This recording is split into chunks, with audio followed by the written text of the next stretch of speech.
J. Trump.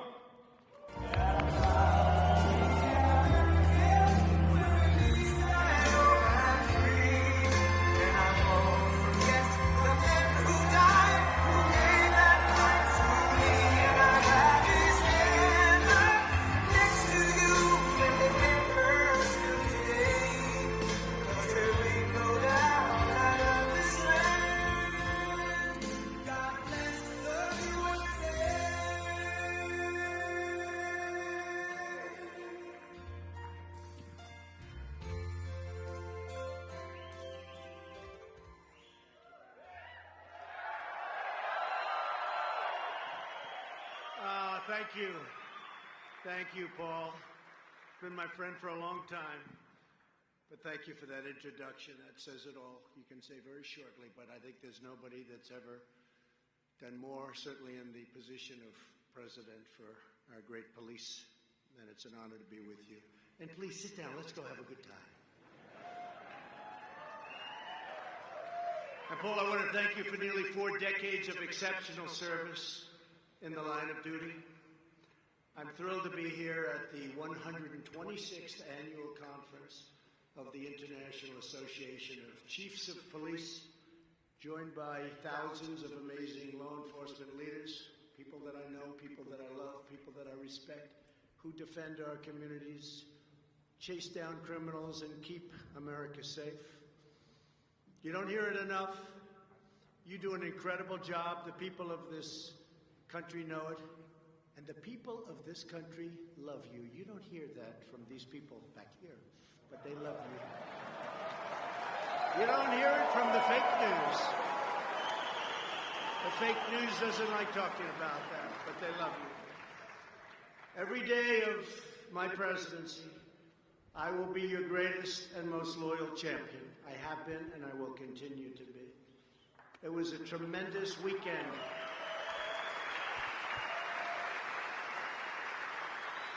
As you very well know, it was a tremendous weekend for our country. We killed ISIS leader al-Baghdadi. They've been looking for him for a long time. They've been looking for him for many years.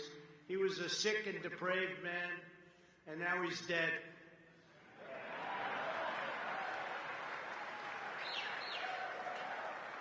He's dead. He's dead as a doornail. And he didn't die bravely either, I will tell you that. He should have been killed years ago. Another president should have gotten him. But to me, it was very important. I would say all the time, they'd walk into my office, sir, we killed this leader at a low level, this leader. I said, I never heard of him. I want al-Baghdadi. That's the only one I know now. I want al-Baghdadi. Get him. And they got him.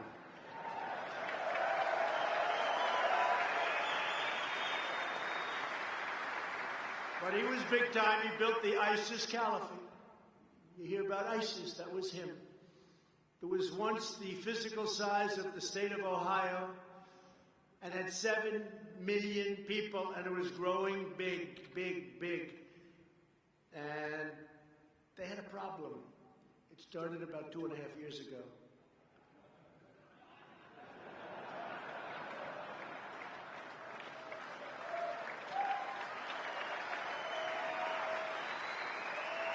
And during my administration, we all together destroyed the caliphate 100%. Remember, I got it down to 97%. And I said, all right, let's go home. And then those people started saying 100%. You know, before me, they didn't care. But now they say, what about 100%? And we met some great generals. I learned a lot about generals. I met some good ones, and I saw some bad ones. Some that didn't have what it takes, and others that had more than anyone would have thought. And it was supposed to take a year, maybe even 2 years. And I said to one of them, how long will it take? Think we can do it in 1 week, sir? He was a little more like you. But we have now tens of thousands of ISIS prisoners under tight supervision. And now we want the countries in the region to police their own borders. We don't want to be policemen in this case of two countries that haven't gotten along for centuries.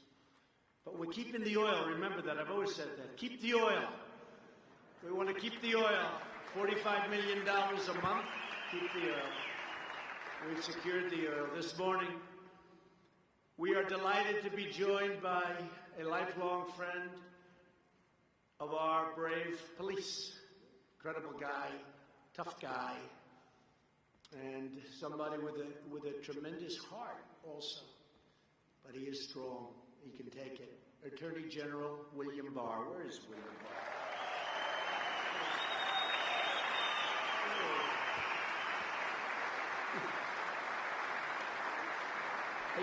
They're giving him a side angle of this. Good. Thank you, Bill. Doing a great job. We're also glad to have with us representatives Rodney Davis, Mike Box, and Darren LaHood. These are warriors. Where are they? Where are they?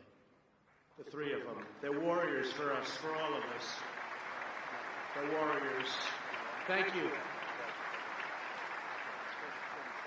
They've done an incredible job. Thanks as well to the entire IACP board, and congratulations to your new incoming president, Chief Stephen Cass-Stevens. That's a nice name, I like it. Where's that name? Where is he?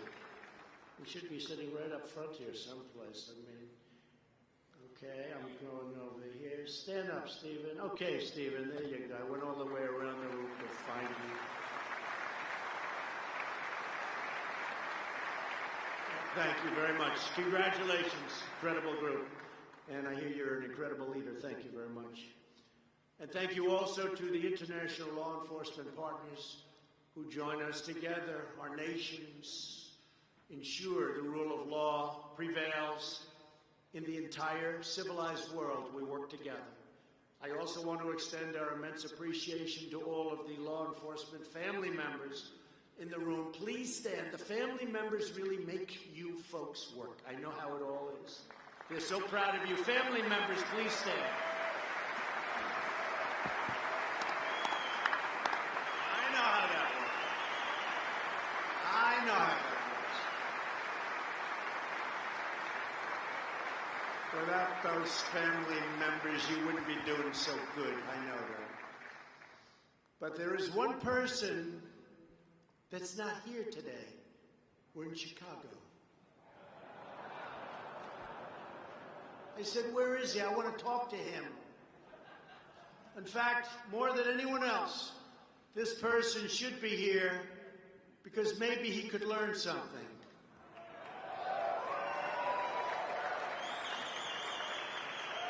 And that's the Superintendent of Chicago Police, Eddie Johnson.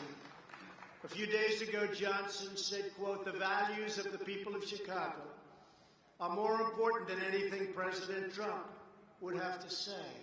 I don't think so. Because that's a very insulting statement after all I've done for the police. And I've done more than any other president's ever done for the police.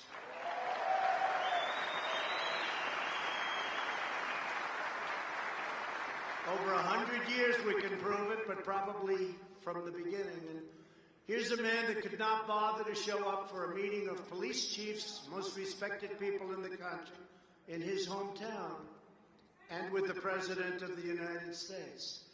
And you know why? It's because he's not doing his job. Last year, 565 people were murdered in Chicago. Since Eddie Johnson has been police chief, more than 1,500 people have been murdered in Chicago, and 13,067 people have been shot. During the first weekend of August 2019, 7 people were murdered and 52 were wounded in 32 shootings in Chicago. And recently they had 78 shootings over a weekend spree and 3 people killed. And Chicago has the toughest gun laws in the United States. That doesn't seem to be working too well, does it? And a lot of you people know exactly what I mean. But under Johnson's leadership, They certainly don't protect people. Then you have the case of this wise guy, Jesse Smollett, who beat up himself.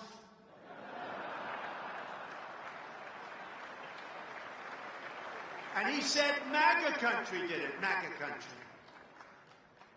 Okay? He said MAGA, it's a hate crime. That's a hate crime. And it's a scam. It's a real big scam, just like the impeachment of your president is a scam.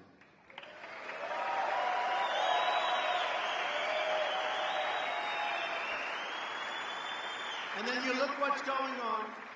Smollett is still trying to get away with it. He would have been better off if he paid his $100,000 bill. Chicago is, unfortunately, the worst sanctuary city in America. Chicago protects criminals at a level few could even imagine. Last year in Cook County alone, ICE asked local law enforcement people to please, pretty please, we beg you, we'll do anything necessary to stop crime. We want to stop crime. Please detain 1,162 people, please. But in each case, the detainer was denied. And Eddie Johnson wants to talk about values. No. People like Johnson put criminals and illegal aliens before the citizens of Chicago. And those are his values. And frankly, those values to me are a disgrace. I will never put the needs of illegal criminals before I put the needs of law-abiding citizens. It's very simple to me.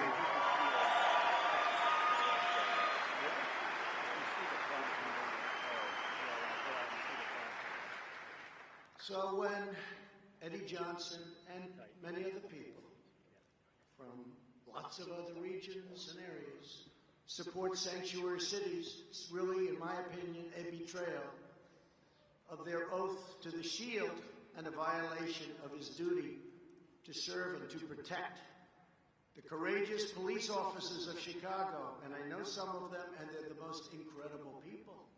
They could solve this problem quickly.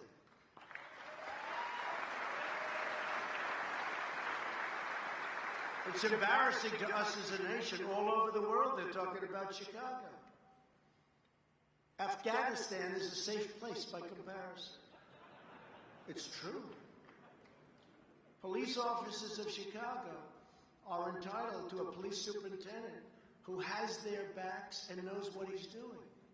You're entitled to a police superintendent who sides with you, with the people of Chicago. The people want this. And with the families of Chicago, not the criminals and the gang members that are here illegally, and not the stupid politicians that have no idea what the hell they're doing.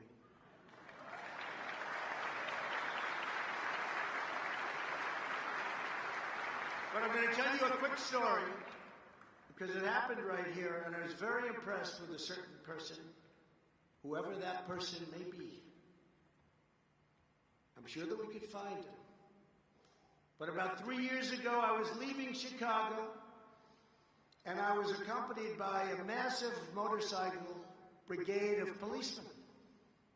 And to do that, they have to volunteer, because I guess most places say you have to volunteer. Well, I had a lot of volunteers, I'll tell you, hundreds and hundreds of them.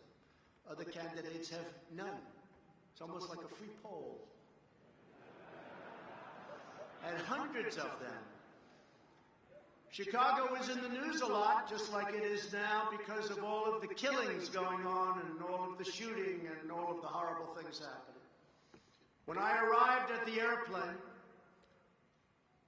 the police officers asked whether or not it would be possible to have some pictures.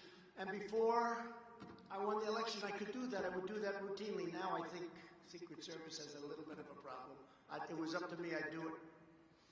But it was just before, might have even been president-elect. It wasn't long ago. The leader of the brigade was this really powerful, strong-looking guy. Big, booming voice. And he was definitely the boss. Do we know what that means? He was the boss. Put your cycles over here. Come on, let's go. He's going to take a picture. Come on, let's go. Hurry up. Come on. And yet they all loved him. They love Vince Lombardi. They love Belichick, right? They love Coach Belichick. They love certain people. It's called respect. But he was very respectfully shouting at his men, and, come on, let's go. And they were doing exactly as he said. He was the guy. Just as I'm boarding the plane, I asked this man, I had a lot of respect for him myself because I saw the way he was. He wasn't doing anything wrong. He was just the boss, who was a respected person. I said, excuse me, come here. What the hell is happening in Chicago? He said, it's very sad, sir, very, very sad. I hate to see what's going on. I love this city so much. I hate it. I asked him, what do you think the problem is? And he said, there's no leadership from the mayor, and there's none at the top of the police department. They're afraid to do anything. He said, we have great police, sir, the best in the country. And you all feel that about your own police. But he said that. He said, but we don't have the leadership at the top. It's so sad. I said, you're a tough guy. How long do you think it would take you to fix this killing problem in Chicago? He looked at me and said, one day, sir, these cops are great. They know all the bad guys, sir. They know exactly what to do. We could straighten it out so quickly that your head would spin. I left very impressed, whether it was one day, 1 week, or 1 month. There was no doubt he could have done it. And I actually told the story numerous times, and I actually sent his name in to somebody involved with Chicago. And that's the last time I ever heard of that man. He's probably got a good job someplace outside of a police force. I'm sorry to do that to you, but he's happy. He's happy. So he doesn't have to put up with the nonsense that you have to put up with. But I thought, there's a guy who could be your police superintendent and do a hell of a job. He'd straighten things out. So that was years ago, and I was just thinking about it. I just thought about it on the trip over. I said, I'm going to Chicago, and I want to tell the story because it was, to me, a great story. Because you could fix this up so fast. Good leadership would be pretty easy to find. You have a lot of people right now in the department. I love when they go to other parts of the country and hire people, and they don't know the name of the most basic street. They go all over the country. They hire somebody. Comes in, oh, good, where's our headquarters? What does that mean? Where is it located? You have incredible people in the police department, Chicago. I know some of them. I met some of them. But remember, 565 people were murdered last year. And it's a shame. And I want Eddie Johnson to change his values and change them fast.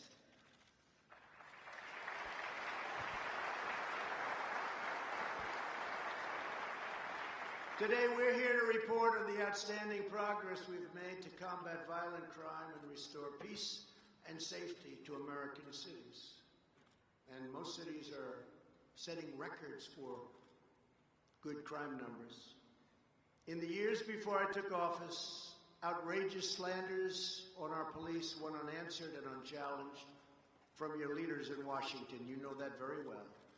Radical activists freely trafficked in vile and anti-police hostility, and criminals grew only more emboldened as a result.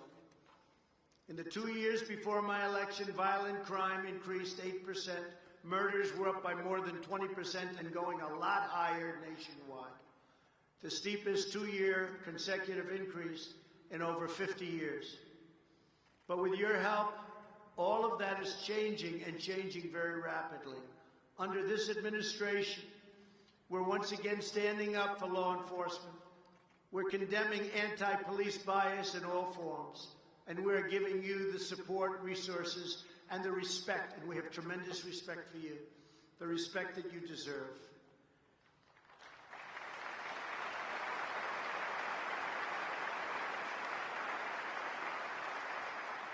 Together, we have taken bold action to reverse the tide in violent crime. Over the last 2 years, the number of murders in America and America's major cities has dropped, unlike here, by more than 10%. And if we ever took the Chicago numbers out of our total numbers, the numbers would be incredible. And they already are, even including Chicago. The nationwide violent crime rate has declined for 2 consecutive years. During the same time, the number of burglaries was reduced by over, think of this, 250,000. So 250,000 less burglaries, big number.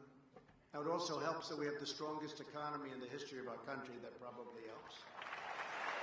Take a little break. And it was just announced as I was getting off the plane that the S&P has hit an all-time high, the highest in the history of our country. And that's not for rich people, that's for everybody. That's for your 401ks. Think of that. And I have, again, a great love for the police. And in New York, I was there not so long ago. This was before it went as high as it is now. And this policeman, I like to shake hands after an event. Not that I like to, I do it because I respect policemen. And they want to shake my hand. And fire marshals, people in different stadiums. But I was at an event in New York and came out, I was shaking hands, and this one policeman said, "Sir, I want to thank you." Why? My 401k is through the roof, and for the first time in my life, my wife thinks I'm a financial genius. It's true. Said he was up now 72%. I said, "That's not bad." He said, "She always thought I was incompetent financially. But you have made me into a genius, sir." He hugged me. He actually wanted to kiss me. I said, "No, thank you, but you can." Not my deal, but that's okay. But he was great. And it gave me an idea. I mean, you know, this is about 401ks. Many of you have 401ks. Does anybody in this room have a 401k that's down? Raise your hand, please. Does anybody have a 401k that's up? Everybody. I don't know what you would have had to do to get one that's down. You would have had to really be very bad. But no, they're up 70%, 80%.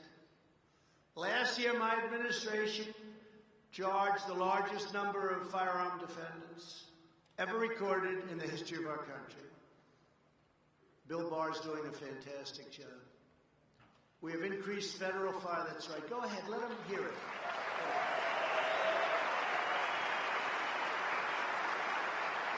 And I say let him hear it because he hears from the fake news back there all the time. They want to silence everyone, you know, except for their very strange opinions. We went with that. You wouldn't have a country very long. We've increased federal firearm prosecutions by 44% compared to the last 2 years of the previous administration. This is a record, a new record. 2 years ago, we relaunched and revitalized Project Safe Neighborhoods. Now, federal prosecutors are once again working closely with state and local law enforcement and all of the community leaders to marshal our resources, target crime in the most dangerous areas, and lock up violent offenders. In coming weeks, Attorney General Barr will announce a new crackdown on violent crime, which I think is so important, targeting gangs and drug traffickers in high-crime cities and dangerous rural areas. Let's call it the surge. We can come up with lots of names, but we're going to be doing something that's very dramatic, headed up by our great Attorney General, and you're going to see tremendous results very quickly. The best way to reduce gun violence is to put criminals with firearms behind bars.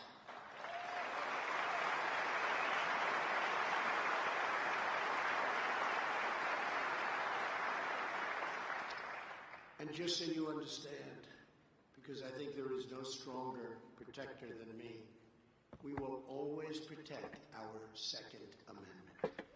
Always. My administration has also curtailed the harmful and intrusive use of federal consent decrees, which wrongly give meddlesome officials in Washington, D.C., immense authority to tie down local police departments and make it very difficult to do their work. No longer will federal bureaucrats micromanage your local police. And we will work with, upon request, local police to help them, not to hinder them. And we're waiting for a call from Chicago, because there's no place that we would rather help than Chicago. To reduce people going back to prisons and to help nonviolent inmates successfully rejoin society. Last year, we passed historic bipartisan criminal justice reform. It's been very successful. They've been trying to get it passed for a long time. We had conservatives, super conservatives, very liberal people, Republicans, Democrats, we had a lot of people. And I'm especially grateful to the help of Chief Sell of the IACP, fantastic man, as well as Pat Yos and Jim Pasco of the Fraternal Order of Police in achieving this landmark breakthrough. As you know, in recent years, our country has seen a dangerous trend of criminals assaulting police. We don't like that. Last month, Chicago police officer Adam Wozni was serving an arrest warrant for a man suspected of shooting a woman when the suspect opened fire and shot Adam multiple times. He was very, very badly hurt. Adam's fellow officers chased down the gunman while Adam stemmed the bleeding from his wound, almost died. After a month in the hospital and multiple surgeries after that, Adam recently came home to his wife, Annie, and to his 2 young children, so badly hurt. We're profoundly grateful that Adam is with us today. Officer Wozni. Officer Wozni, we commend your tremendous bravery. Thank you.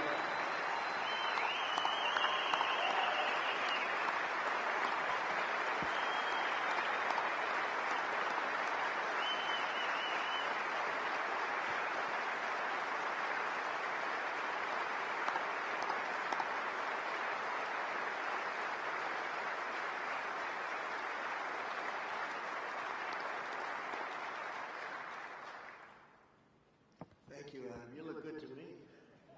Very handsome. I had a face like that, I would have been president 10 years earlier. You're looking good, Adam. But an attack on law enforcement is an attack on all Americans. It's true. Thank you, Adam. And we believe that criminals who murder our police should get the death penalty.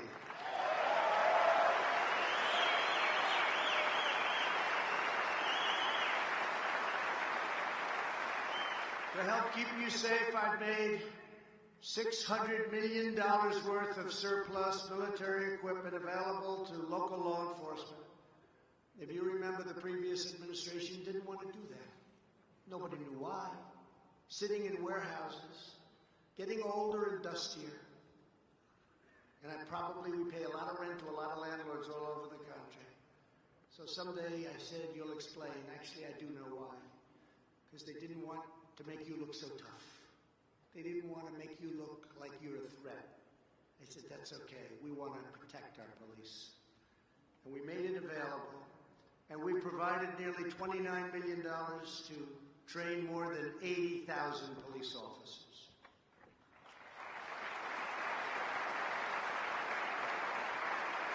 And my administration is also addressing the vile acts of mass violence. We've seen some incredible police officers doing some incredible work recently.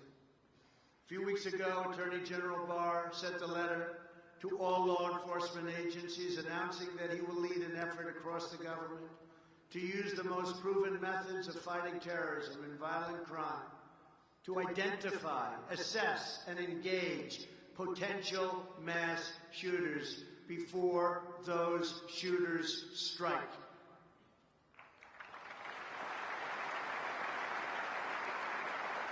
And last month, I was profoundly honored to award the Medal of Valor to the 6 police officers who brought down the mass shooter in Dayton, Ohio, in 29 seconds. I don't know how many people saw that, but I thought it was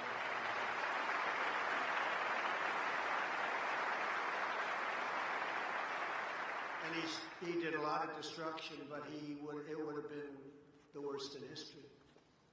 29, I'll never forget the scene. They showed 4 of them going down the street. There were 6 altogether, but it was on tape. And those guns, and this is boom, boom, boom, and they were out there perfect, everything, boom. There was no fear. There was no anything. It was, they reacted. And it's hard to figure, a lot of times you'll see something, it's a surreal experience by the time they get it together. They were shooting so fast, 29 seconds. He was dead. And he was going in for a lot of shooting, a lot of killing. They were incredible. So they came to the White House and they got the Medal of Valor. It's a great honor. They were fantastic. Dayton, Ohio. And today we're grateful to be joined by Dayton Police Chief Richard Beal and Assistant Chief Matt Carper. And we commend your department's sterling professionalism. And that's a great state you're in, Ohio. We love Ohio. And what you did in Dayton and the way those police officers acted, and so quickly. Gentlemen, please stand. Please.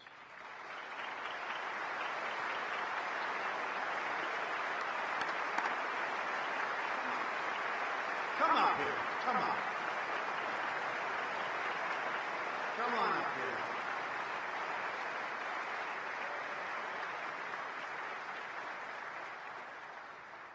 They look pretty good, too, I have to say. You guys were unbelievable, you people. Say a couple of words, please.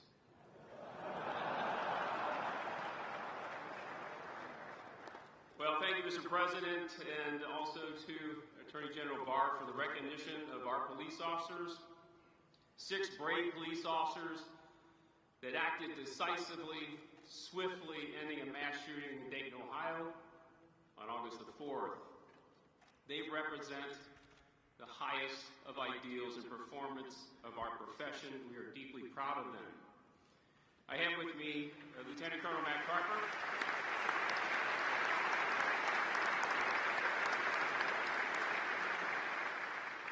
He was the acting police chief in my absence when I was in Washington, D.C. before I could return back to Dayton, Ohio. He was the senior commander on the scene in those very early hours of August the 4th, helping to coordinate the response, the initial response of more than 100 police officers regionally to respond to that scene and perform the very vast duties that were required at that time.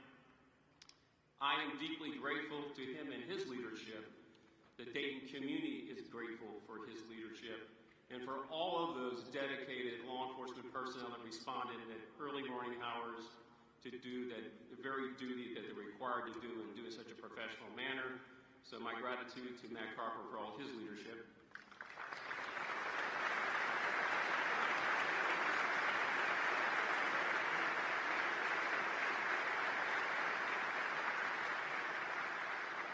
Great job.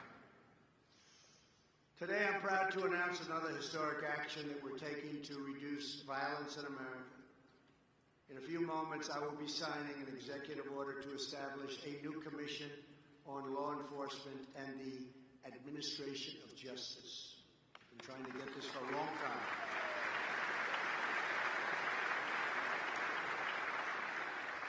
This commission will be tasked with providing concrete recommendations to address some of the systemic challenges that burden law enforcement, including homelessness and mental illness.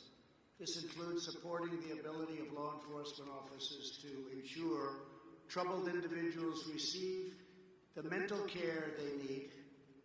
The Commission will provide concrete recommendations, and it will study the best practices to recruit, retrain, hire, train, and provide for health, safety, and the well-being of law enforcement officers. We want to take care of our law enforcement officers.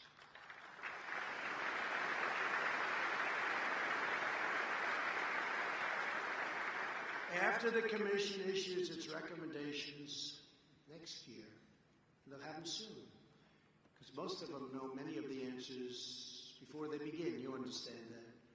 We will begin implementing its best ideas immediately. It will take place immediately. Since I took office, we have harnessed the entire federal government to combat the drug addiction epidemic. And last year, drug overdose deaths fell for the first time in nearly 31 years. Great.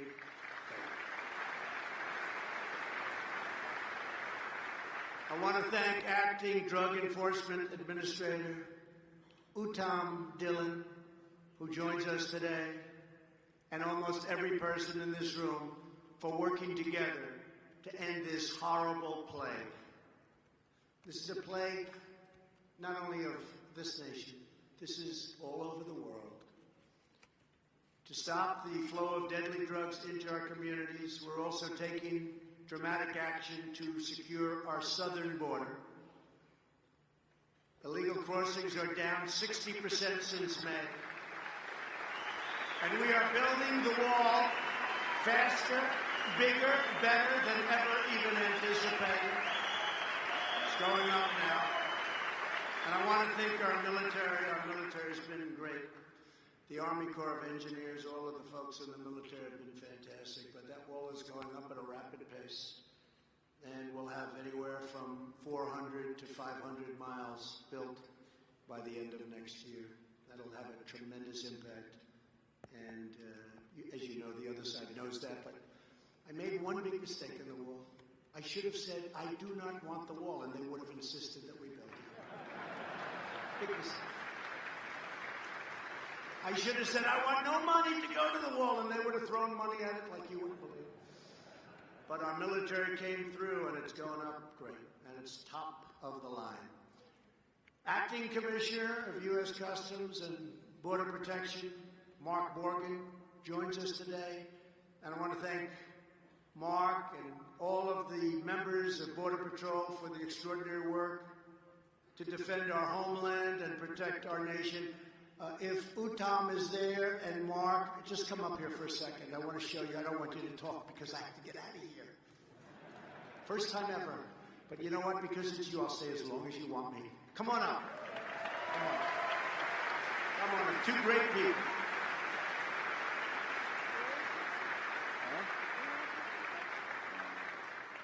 I think we should have them say a couple of words. Yes.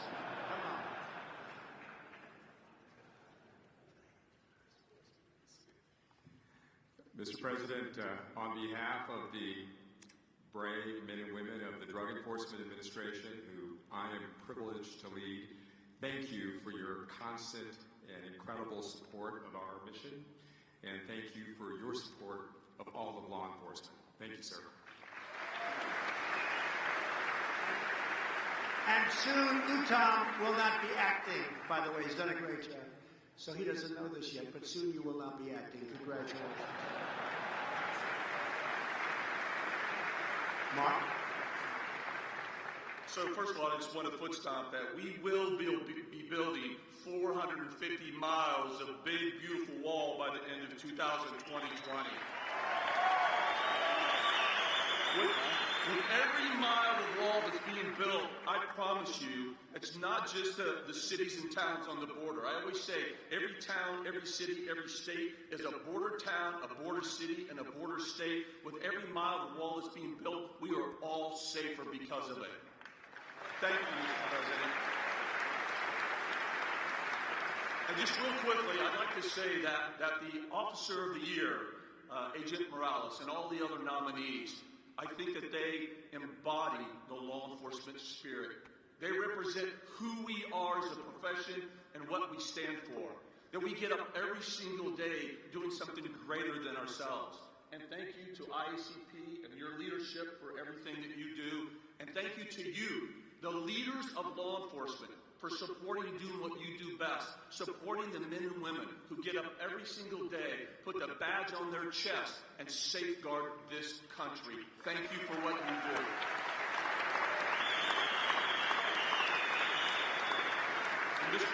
And Mr. President, thank you, Mr. President, for your support. I know this man personally, and when he says he loves us, it's sincere, it's heartfelt, and he means it.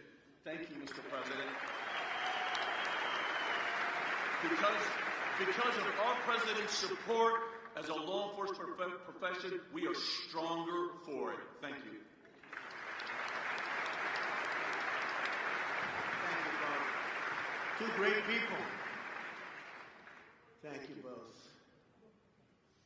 To all of the law enforcement partners across the Western Hemisphere, thank you for helping shut down the smugglers, traffickers, and coyotes. Who would have ever thought in this modern age, human traffickers, you think of it as an ancient crime.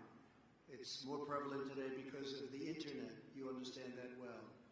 Than ever before all over the world. As my administration works tirelessly to protect our borders, we face an onslaught from far-left activists who want to erase America's borders and nullify our federal laws. We can't let that happen. This includes activist judges who have issued nationwide injunctions prohibiting us from enforcing the immigration laws enacted even by Congress. Just as one example, federal law authorities expedited removal for illegal aliens apprehended within 2 years of entry. But a district judge, local area, issued a ruling saying the law could only be applied to illegal aliens caught within 14 days. That's a tiny fraction of the time frame allowed by the statute. And the number of people coming in is cut to a level that's becomes almost insignificant. And we'll win as we go up. How long will that take? A year? 2 years? These nationwide injunctions undermine our entire immigration system and other systems. It's not the job of judges to impose their own political views. Their job is to apply the letter of the law as per our great Constitution.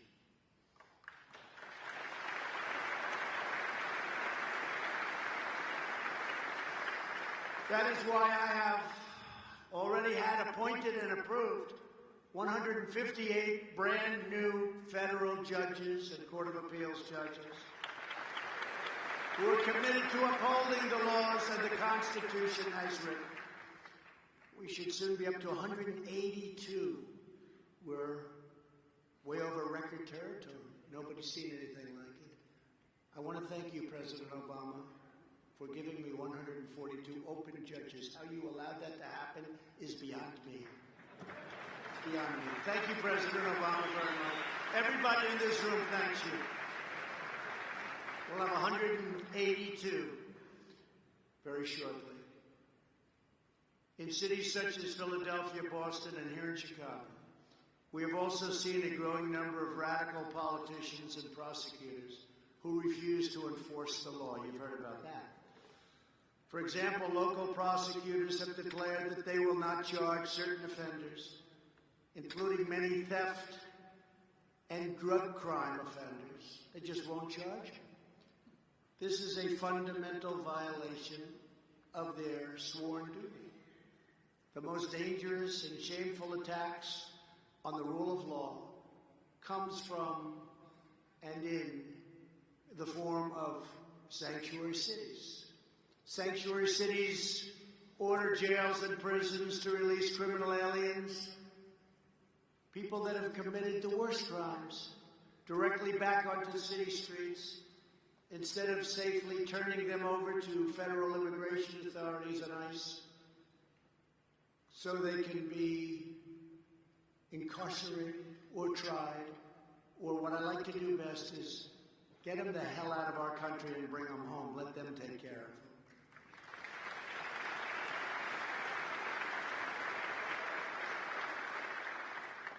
As you know, countries love sending their worst to us because they don't have to bother with them, they don't have to jail them. Let the United States do it. Well, we've been very tough on that, as you probably heard over the last couple of years. Thousands of removable criminal aliens are set free into U.S. communities every single year because of these policies, terrorizing the public and menacing the peace. Inconceivable that somebody would want it. And a lot of elections are being lost because of sanctuary cities, because people don't want it. We just won 2 in the great state of North Carolina. 2 House seats. And they were won by big margins. And I helped. I was very happy about that.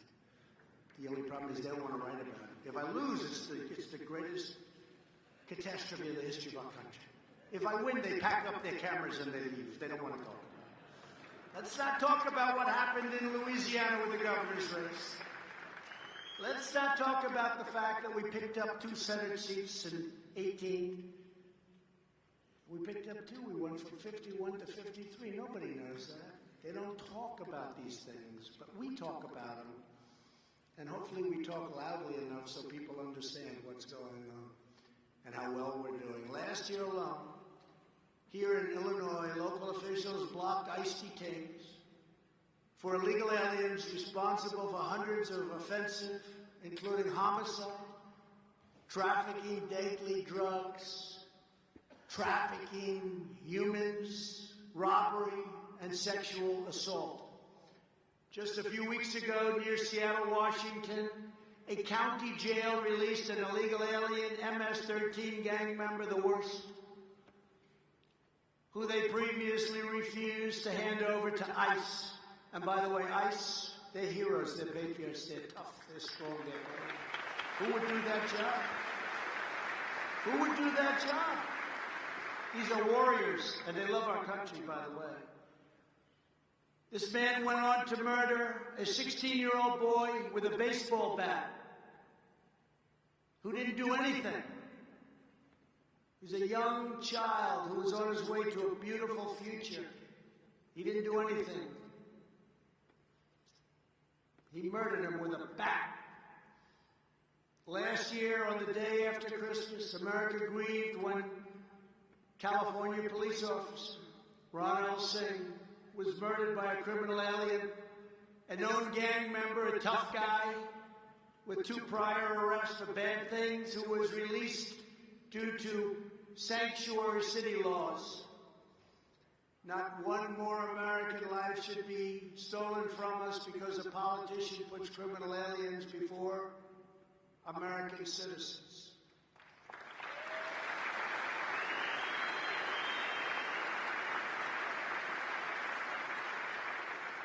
So they want open borders. Everybody come in. Come on in.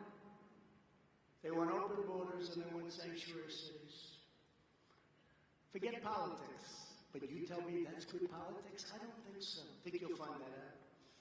Here today is someone who can tell you more about the threat posed by sanctuary cities, a career ICE officer and the current ICE director, fantastic guy, Matt Albans. Matt, please come up.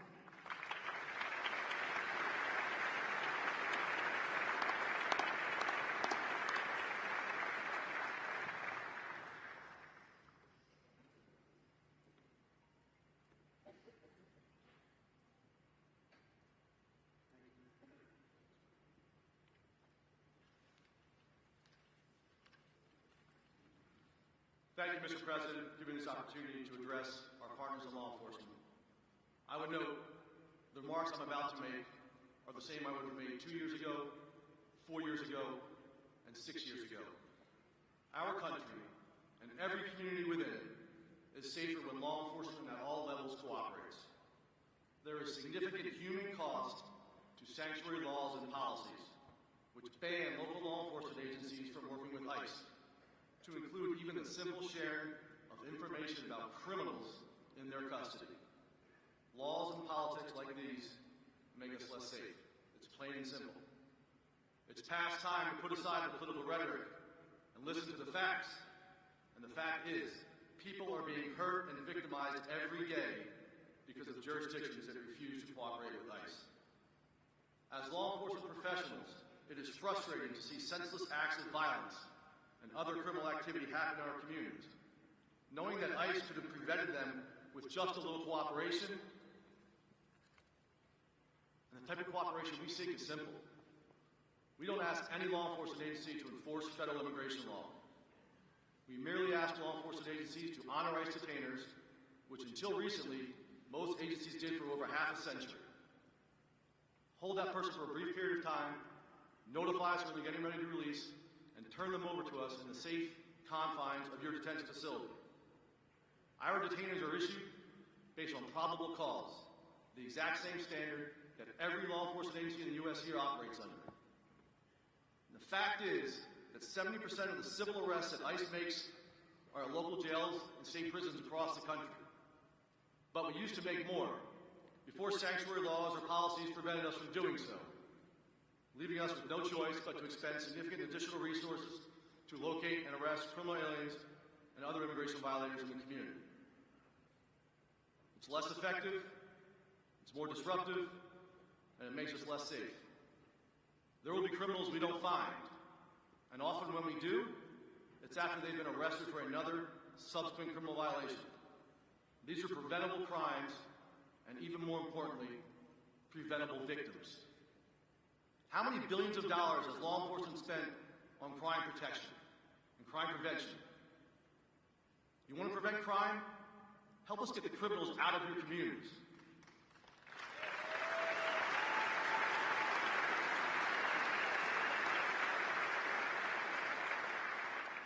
You want to stop gun violence? Get the criminals perpetrating that violence out of your communities. Last year, ICE arrested 11,000 people with weapons violations, and those are gone from the country now.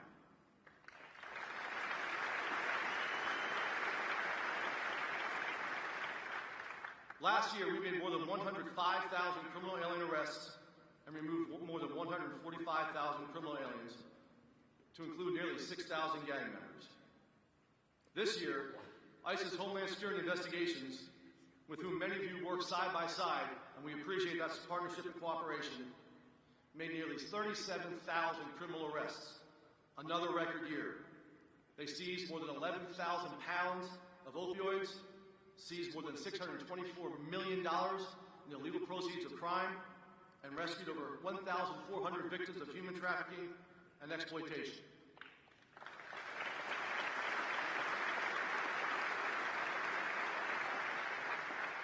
We have many of HSI's special agents in charge and headquarters leadership here with us today, and I'm honored to have the privilege of representing them and the tremendous work that their special agents, their analysts, our attorneys, their task force officers, and support personnel do on behalf of this country. As a career law enforcement officer, I'm imploring all the state and local officers in this room to work with us. Find a way to partner with us for the sake of our communities that we have all sworn to protect, and for the sake of our country. And for those that already do, thank you. You will have every ounce of support from ICE that we can provide.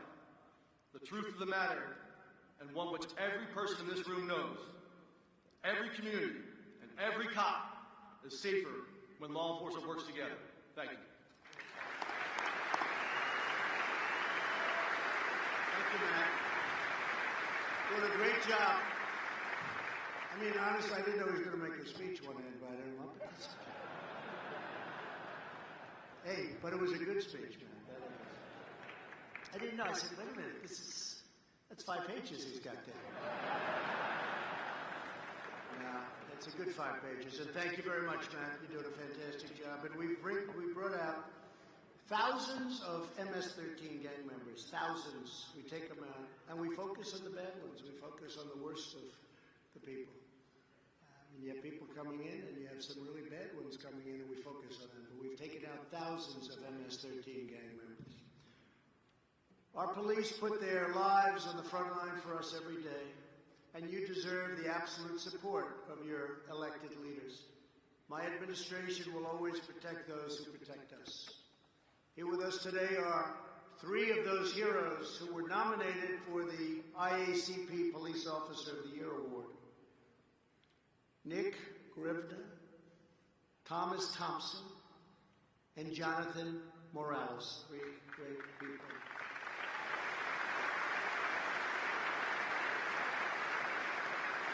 When Minnesota, I just left Minnesota, what a great place. When Minnesota Officer Nick Grivda responded to an active hostage situation, he found the killer holding a knife to the victim and putting himself in grave danger for very specific reasons. He decided to fire a single shot and took out the murderer. He's received tremendous praise, and it was a very brave thing to do, very specific reason. Officer Grivda, please come forward. Please come up. Thank you. Say a few words. Thank you.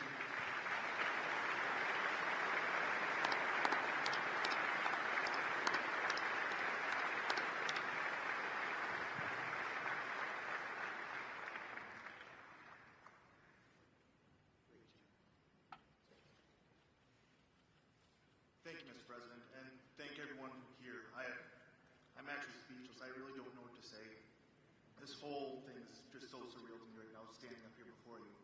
I want to thank the IACP for having me won the 4 nominations, and then I definitely need to thank my chief, Nicole Madsen of the Virginia Police Department, for putting me in for this nomination and for the support my entire department gave me. But the people I want to thank the most are the people of Virginia. My community rallied behind me days after the shooting happened. They took the social media by storm. They stopped in at the PD. They called me and showed their love and support for our police department. And I'm very humbled and honored to be working for this department and in a community that supports their police department that much. Thank you, guys.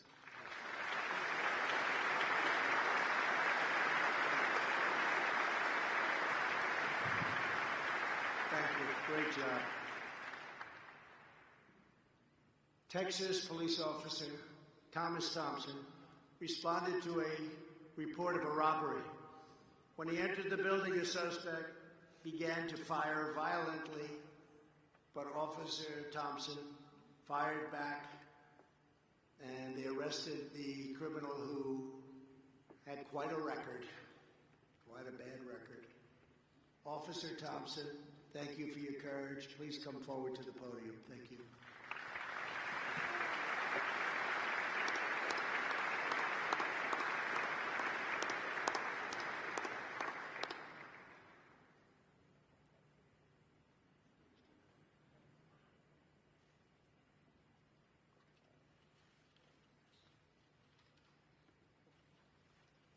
I feel incredibly honored to be here and to be recognized for what is essentially just a story of me just doing my job. The President's right. There's literally hundreds of thousands of law enforcement men and women in this country who are ready and willing to win the moment when the time comes. I feel very honored to be here because I won a moment. Mr. President, thank you for your support of law enforcement, especially in this day and age. That's no small thing. It matters, so thank you. Thank you to the Lubbock.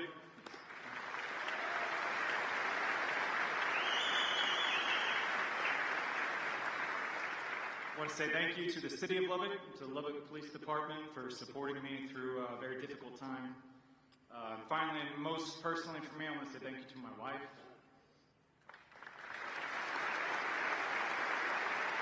You're my rock and you're my best friend. I love you. Thank you.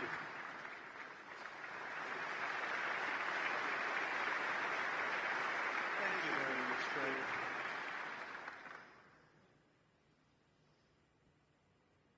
Finally, we are very proud to have with us the hero who was just recently announced as the 2019 Officer of the Year, Border Patrol Agent Jonathan Morales.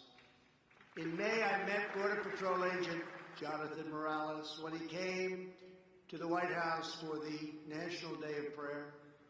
Just days before, Agent Morales was off duty attending a service for Passover when a gunman opened fire at a synagogue in Poway, California. You all read about it. It was terrible.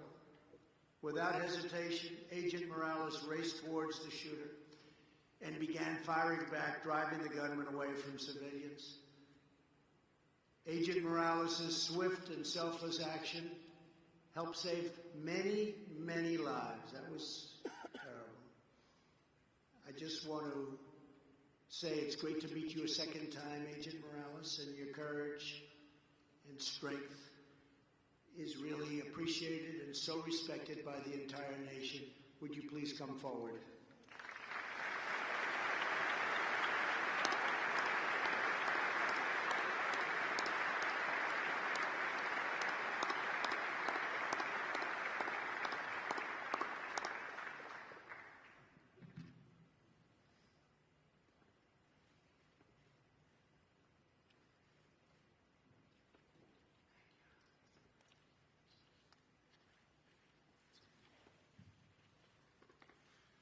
Good morning, everybody.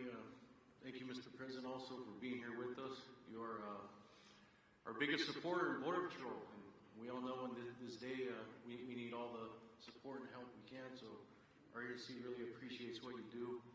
Thank you also, Commissioner Morgan, my Chief, Ms. Chavez, El Centro Sector, representing us also. And you guys are responsible for giving us the training and tools that we need each day to complete our mission out there of immigration enforcement.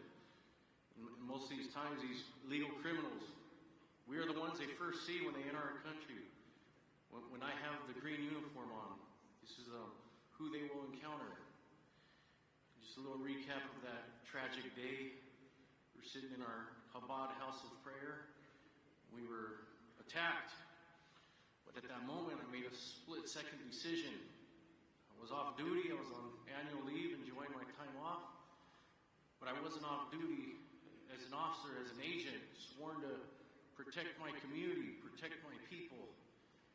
And I immediately went into action, and I did what I could to save as many people possible, and this terrorist who attacked us ran away like a coward, didn't even bother to challenge me or engage me and return fire.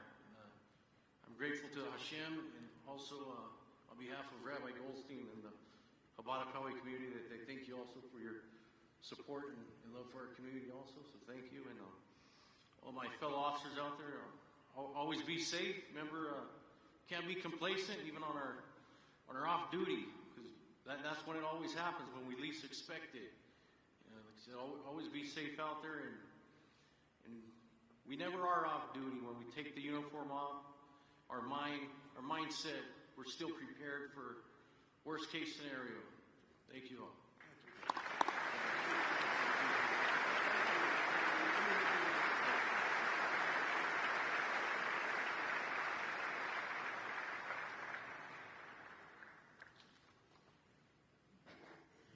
Thank you very much.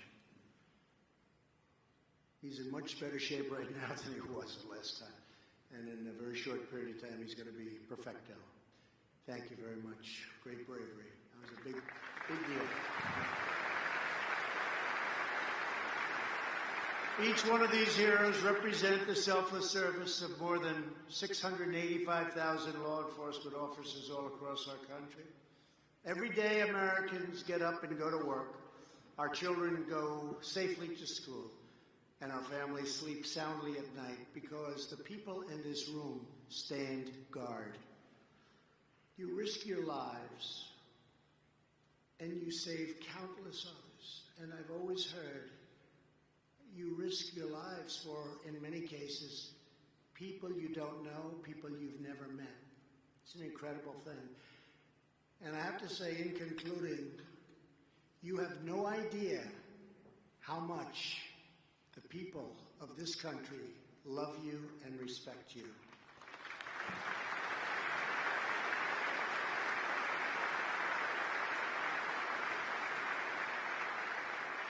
The sight of your badge strikes fear into the hearts of criminals and pride into the hearts of our citizens. When children hear the sirens of your patrol cars, they race to catch a glimpse because they know that you are the heroes of their streets. And in many cases, they know that's really what they want to do someday. That's what they want to be. That's what they want to do. They want to be a police officer. They see it. Out of love for our neighbors, care for our communities, and commitment to our country, we will shield peace-loving, law-abiding Americans from anyone and everyone who would do them harm. We will keep our streets secure, our cities guarded, and our loved ones safe. We will fight violent crime, uphold the peace, enforce the law, and with God as our witness, we will proudly serve, protect, and defend the citizens of the United States. To all of the terrific law enforcement officers here today, thank you for your unwavering courage and your unbreakable devotion. Today and every day, I vow to stand proudly, loyally, and faithfully with the incredible men and women in blue. Now I would like to invite the Attorney General of the United States and the IACP and FOP leadership to join me on stage while I sign our new Commission on Law Enforcement. God bless you, and God bless our great law enforcement, our police officers. God bless our military, and God bless America. Thank you all very much. Thank you.